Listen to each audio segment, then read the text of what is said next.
Ce matin, nous recevons Salim Déré, tout nouveau premier vice-président du conseil départemental de Mayotte. Merci d'être avec nous ce matin.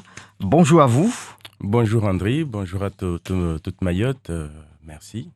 Je suis content de vous retrouver ici. Alors, comment s'est passée cette première journée alors qu'après les 5 jours d'incertitude et de tension, puisqu'il fallait tout préparer, mettre en place pour arriver à avoir un président et puis des vice-présidents? Merci. Alors, bonjour Omar encore une fois. Je voulais d'abord remercier tous les élus qui ont participé à l'élection hier, féliciter le président Benissa Abdou et féliciter aussi les membres élus de la majorité qui ont su garder leur calme pour qu'on arrive à cette majorité qui reste encore pour l'instant à 14. Et pour répondre à votre question, des jours de tension, oui, mais c'est un peu normal en fait, parce que les tractations ont démarré dès dimanche soir à l'annonce des résultats. Ça a continué jusqu'à hier matin encore. Sur les deux camps, chacun appelait l'autre camp pour essayer de constituer sa majorité, convaincre. Et donc, bon, nous on est restés soudés. Mais c'est vrai, c'est un peu dommage dans la mesure où il y avait déjà pas mal de choses qu'on pouvait anticiper, c'est-à-dire notamment la discussion des commissions, les services extérieurs, où on pouvait déjà réfléchir sur les portefeuilles de chacun. Bon, on a encore le temps, ça c'est pas un souci. Donc, moi, je dirais tout simplement qu'on a une majorité à 14 que nous allons devoir conforter. Et je compte parce que ceux qui étaient de l'autre côté, ils étaient d'abord avec nous avant de nous quitter, la veille même. Et donc, je pense qu'il faut, je l'espère, que les autres nous rejoindront pour qu'on puisse travailler et faire avancer les dossiers de Mayotte. Alors, on reviendra dessus, mais est-ce que après l'expérience que vous avez vécue cette semaine, ça vous reconforte quelque part, ou peut-être d'autres élus du conseil départemental, sur le fait qu'il faut peut-être passer vers un scrutin de liste? Complètement. De toute façon, le scrutin de liste, il a son avantage, c'est que on sait d'emblée qui sera le président, qui travaillera avec qui. Et donc, ce scrutin, il est primordial. Il est primordial pour Mayotte. Ça se passe en métropole, dans les élections régionales. Il faudrait que Mayotte, considéré comme étant un département-région, il faudrait qu'on ait ce système en place dès la prochaine mandature, effectivement. Alors, vous avez parlé tout à l'heure d'une majorité qui reste encore à 14. Est-ce que cela veut dire donc que vous allez dans les prochains jours tout faire pour rameuter, entre guillemets, d'autres conseillers départementaux pour justement asseoir cette majorité, puisque effectivement, à 14, c'est une majorité plus que fragile, là? Je ne dirais pas que c'est une majorité fragile, parce que nous, on va rester soudés jusqu'à le dernier jour de notre mandat. Mais comme vous l'avez constaté... Il faut arriver à ne pas décevoir un seul des 14. Il ne faut pas décevoir. Nous avons dans notre camp, et là, je tiens à le remercier, le député Mansour Kamardine, qui a voulu donner une chance à la jeunesse mahoraise et qui ne s'est pas présenté. Donc, c'est un homme de consensus, comme beaucoup d'entre nous. Donc, on va essayer de convaincre les autres, effectivement, pour qu'ils nous rejoignent encore une fois. Parce que Mayotte ne se construit pas avec une majorité. Il faut aussi une opposition, mais une opposition qui peut poser les bonnes questions, et une opposition qui œuvre pour l'intérêt de Mayotte. Alors, hier, justement, Mansour Kamardine a publié un communiqué avec un goût amer. Il avait affiché sa volonté d'être président, clairement. Et au sein de cette majorité, beaucoup ne l'entendaient pas ainsi. En premier, le président Ben Issa Ousseni. Comment est-ce que vous allez pouvoir travailler avec Mansour Kamardine dans cette majorité, avec un président qui n'a pas réellement souhaité le voir président, et puis par ailleurs, il y a un recours dans son canton. Ça ne risque pas de perturber un petit peu votre fonctionnement? Non, je pense pas. Et encore une fois, je pense que Mansour Kamardine, il a l'expérience. C'est un homme très, très consensuel. Et donc, il va travailler avec nous. Il va nous accompagner aussi pour qu'on réussisse ce mandat. Concernant le recours, vous savez, Mansour, c'est un juriste et il sait ce qu'il fait. Mhm. Ça ne veut pas dire qu'il va gagner forcément s'il y a un recours. Mais et puis avoir un recours, c'est des choses qui traînent longtemps. Et quand les élections reviendront, les Mahorais jugeront, le canton de Sada, Chirongui jugera si il faut le remettre, il faut le réélire ou pas. Bon, je ne peux pas trop rentrer dans ces Non. détails-là. Alors, vous parlez tout à l'heure d'une majorité pour l'intérêt de Mayotte. Quand on a vu ce qui s'est passé hier, on s'est posé quand même la question, puisqu'il y a une moitié qui adhère à ce projet finalement. Une moitié plus une voix ou deux, je ne sais plus comment dire. Oui, plus Oui. une. Comment est-ce que vous arriverez à convaincre les Mahorais d'entrer dans ce projet alors qu'il est porté que par la moitié finalement de l'Assemblée? Je ne vois pas les choses comme ça, dans la mesure où, comme je vous ai dit, ceux qui étaient dans le groupe de l'opposition aujourd'hui, ils étaient avec nous. Donc, on n'a pas, chacun avait son projet dans son canton. Il Mhm. faudra arriver à conjuguer tout ça. Donc, ceux qui doivent nous rejoindre, je pense qu'ils vont le faire très rapidement parce qu'ils vont se retrouver dans notre majorité. Et à ce moment-là, on conjugue tous les projets et puis on fait on fait une synthèse, on fait avancer, on l'intègre dans notre projet politique parce que là, avec tout ce qui a été fait avec le président Swabahadine, que je salue, il faut pas tout casser, il faut pas tout chambouler. Ils ont fait de belles choses, ils ont dégagé un excédent en fonctionnement qui est quand même une très bonne chose. Donc, quand je reviendrai dans un an pour faire le bilan financier notamment, euh, je pense qu'il faudra qu'on va dans ce sens-là, dégager un excédent de fonctionnement, mais aussi en investissement, il faut dépenser l'argent qui nous est affecté pour faire les investissements de Mayotte. Euh, Quand il y a un excédent en investissement, ce n'est pas une très bonne chose. Ben Issa Ousseni, le président, et Swabadine Ibrahim, le président sortant, ont tous parlé hier de continuité du travail du conseil départemental. Or, le seul rescapé de la majorité sortante est Ben Issa Ousseni, sans majorité, encore une fois, confirmée, claire et qui ne risque pas de déstabilisation. Le message qu'on a ressenti, nous, électeurs, c'était plutôt le changement avec de nouveaux élus. Non, c'est pas... Et on n'a pas l'impression qu'il y ait le même discours parce que d'un côté, on prône la continuité alors que clairement, dans les urnes, il y avait une volonté de changement. On prône la continuité. Vous savez, parmi les élus sortants, il y avait Benissa Ousseni, bien sûr. Il y a le président Zaïdani et son binôme. Mais il n'était Euh, pas dans la majorité. il n'était pas dans la majorité, donc on peut parler de continuité, mais encore une fois, une continuité avec des améliorations pour nous qui sommes arrivés, qui sommes tout frais dans cette majorité. D'ailleurs, hier, certains cadres LR se réjouissaient en disant que c'était la victoire des LR. Est-ce que c'est également ce que vous ressentez, vous? Alors, vous savez, sur cette question, moi, je suis LR. Mhm.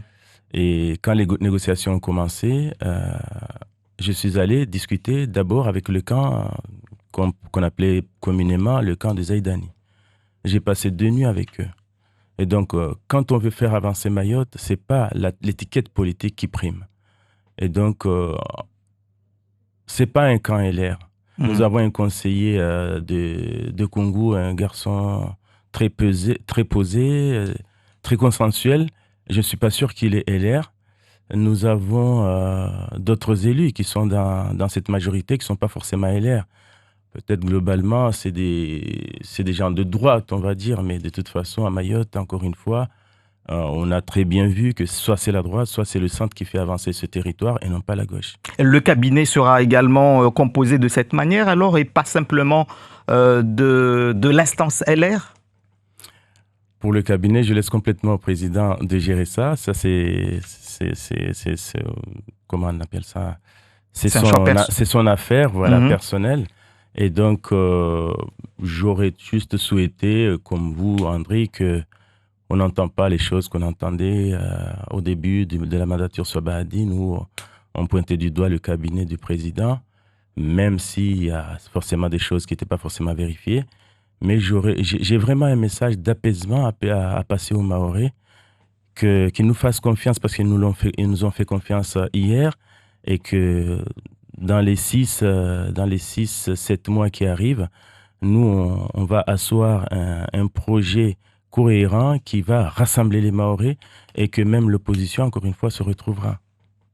Alors justement, l'opposition, il y aura, selon Daniel Zaïdani, une véritable opposition. C'est un peu l'inverse de 2015 où Sohibadine Ibrahim Ramadani avait réussi, dès le premier jour, se faire élire à l'unanimité malgré les divergences.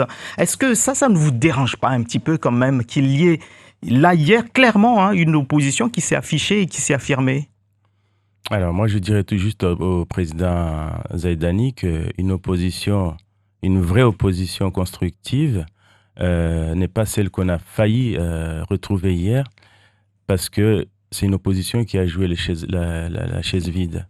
Quand on a repris la séance, il aurait fallu qu'ils reviennent pour au moins proposer leur liste ou leur candidat au poste Mais de est-ce qu'ils auraient vice-présidence. eu une chance Et donc, pourquoi pas? Je veux dire, même s'ils n'avaient pas de chance, mais on ne Mhm. peut pas jouer à... C'est une scène qu'on regrette quand même. Mhm. Moi, j'ai eu très peur et j'étais très inquiet. En même temps, je me disais, non, ça ne peut pas continuer comme ça. Tous les Mahorais sont là et on voit déjà, c'est l'exemple qu'on nous donne. Non, mais c'est... Mais bon, donc une opposition constructive, moi je veux bien, vous savez, le président Zaïdani était dans l'opposition avec, avec la majorité sortante, il posait toutes ces questions, il avait les réponses. Hein. Il avait les réponses. Et donc quand l'opposition, les élus de l'opposition nous poseront les questions qu'ils estiment nécessaires à poser à l'Assemblée, le président Benissa pourra les répondre là-dessus. Que va devenir Omar Ali, troisième vice-président, élu de Dzaoudzi? Est-ce qu'il ne risque pas d'être isolé de sa colistière et aussi de ses suppléants après le choix qu'il a porté hier? Puisque dès hier, on a entendu également des paroles très dures de la part de Saïd Omar Wali, qui a entre autres dit que sa carrière politique commençait aujourd'hui, donc hier, et finissait aujourd'hui. Alors moi, je regrette, vous savez, j'ai beaucoup d'estime pour le maire président Saïd Omar Wali, parce que c'est lui qui m'a fait entrer au conseil départemental en 2005. Et ce que j'ai vécu avec lui il y a 2 jours n'est pas digne d'un responsable. Saïd Omar Wali a recommandé à ces 2 élus de retrouver la majorité, nous on n'y était pas encore, de retrouver la majorité dite de Mansour Kamardine. Et donc, ils sont restés jusqu'à hier. Non, avant-hier, avant l'élection, je veux dire, la veille de l'élection. Et donc, moi, j'étais persuadé que, voilà, le choix, il était clairement établi, qu'il fallait que les élus travaillent avec cette majorité. Et jusqu'à avant-hier, donc, ils sont partis comme ça, parce que je ne sais pour quelle raison. Et moi, je m'inscris pas dans cette démarche-là. Et donc, pour répondre à votre question, Monsieur Omar, qui a des compétences dans le social, qui travaillait récemment, jusqu'à maintenant, je crois, à la coopération régionale, il va trouver sa place dans cette majorité. Alors, carrière politique compromise ou pas, ça, c'est les laboratoriens qui jugeront, parce que nous, on va essayer de sortir des projets pour la petite terre et en particulier pour l'abattoir. Et les laboratoriens jugeront eux-mêmes. Alors justement, avec tout ce qu'on a vu, qu'on a vécu en direct hier, après les 5 jours un petit peu tendus des élus, on a reçu ce communiqué de presse de Mansour Kamardine qui, quelque part, regrettait, dénonçait un petit peu les conditions dans lesquelles se passe aujourd'hui la politique à Mayotte. Il parle de la prise en otage de notre île par les puissances de l'argent, l'obstination des ambitions personnelles et le risque de prise de contrôle du conseil départemental par des élus l'AREM, La République En Marche, j'ai choisi la protection des intérêts de Mayotte. Il décrit là quelque part vraiment quelque chose d'assez désagréable dans la vie politique en ce moment à Mayotte. Est-ce que ça ne vous fait pas peur également et vous ne regrettez pas comme Mansour Kamardine que les choses deviennent un petit peu incontrôlables? Non, mais c'est vrai que nous, on a été dans des négociations avec le groupe des Zaïdani et j'étais très surpris que le CODIM débarque comme ça, mais avec des menaces, avec des tas de choses. Donc, on s'est posé beaucoup de questions. Vous parlez donc des collectifs qui interfèrent dans... Voilà, qui s'immiscent dans les négociations hein, quand on veut élire une majorité. Et donc, je l'ai regretté, mais moi, je me suis pas... j'ai pas voulu céder à la pression. Mais j'ai pris ma décision à mon âme et conscience avec des collègues qui étaient dans ce groupe qui œuvrait pour une majorité du côté du président Zaïdani. On a décidé, d'un commun accord, on était 7, je crois, à partir pour rejoindre l'autre groupe. Parce que quand le CODIM a débarqué, on s'est posé beaucoup de questions. Et on entendait des choses. On n'écoutait pas forcément la radio, mais avec les réseaux sociaux, on entendait des choses qui nous faisaient très peur. Et donc, j'espère tout simplement que la puissance financière ne s'immiscera pas non plus à la politique à Mayotte parce que ça fait pas bon ménage. Pas bon ménage. Non. Ouais.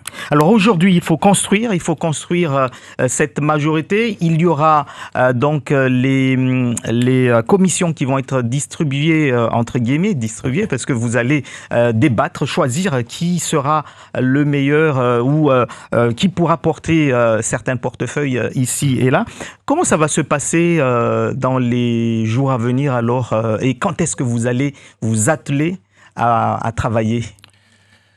Oui, en fait, on n'a pas bouclé ce dossier de négociation avec les commissions, mais je pense que globalement, chacun sait, en fonction de son choix et de ses compétences, chacun sait à peu près là où il va aller. Donc, on va boucler ce chantier, je pense qu'on va se donner une semaine encore pour le boucler, et puis on saura qui va s'occuper de quoi, et voilà, pour avancer. Parce que, encore une fois, moi, je pense qu'au bout de 3-6 mois, il faut vraiment qu'on sache là où on veut aller. Et moi, j'ai une pensée pour tous les sujets qui sont décriés par les Mahorais. La piste longue, l'aéroport, le port. Ouais, je disais la piste longue, l'aéroport, c'est pareil. Le port de Longoni, il faut un port d'éclatement. Les routes. Ce sont des dossiers que vous avez déjà entendus, vous maîtrisez certains, puisque vous êtes dans la politique depuis un certain temps. Donc, il ne risque pas d'avoir de, entre guillemets, retard au niveau de l'allumage. Il ne faut pas qu'il y ait un retard, justement, parce que si je parle de tous ces sujets-là, de tous ces dossiers brûlants, entre guillemets, de Mayotte, il ne faut pas que je revienne ici au bout de 4 ans, vous parlez de la même chose. J'ai toujours dit qu'il faut qu'on arrête des études qui nous amènent à pas grand-chose quand on a déjà fait des études et on sait là où on veut aller. Il faut qu'on passe aux actes maintenant. Donc, je pense qu'on n'a plus le temps de traîner. Il faut se mettre au travail pour faire avancer Mayotte. C'est peut-être de cette continuité dont parlaient les deux présidents sortants hier et le nouveau président lors des interviews qu'on a fait avec eux. Tout à fait. Donc, vous savez, le président Benissa, c'est quelqu'un qui sait là où il va. Donc, il dit les choses comme il les pense et il ne mâche pas ses mots. Donc, moi, je lui fais complètement confiance et j'ai ce tempérament aussi. J'ai retenu une chose du président Sobadine qu'il faut avoir un discours d'apaisement avec les autorités de l'État. Moi, je retiens ça, parce qu'il faut travailler avec l'État, mais il faut demander à l'État de rester à sa place, de nous accompagner, mais à chacun sa mission. La mission régalienne de l'État sur l'immigration, nous devons travailler avec l'État dans ces sujets-là, et parmi tant d'autres. Merci beaucoup, Salim Déré, d'avoir été l'invité de Zakuli. Je rappelle que vous êtes donc le premier vice-président du conseil départemental.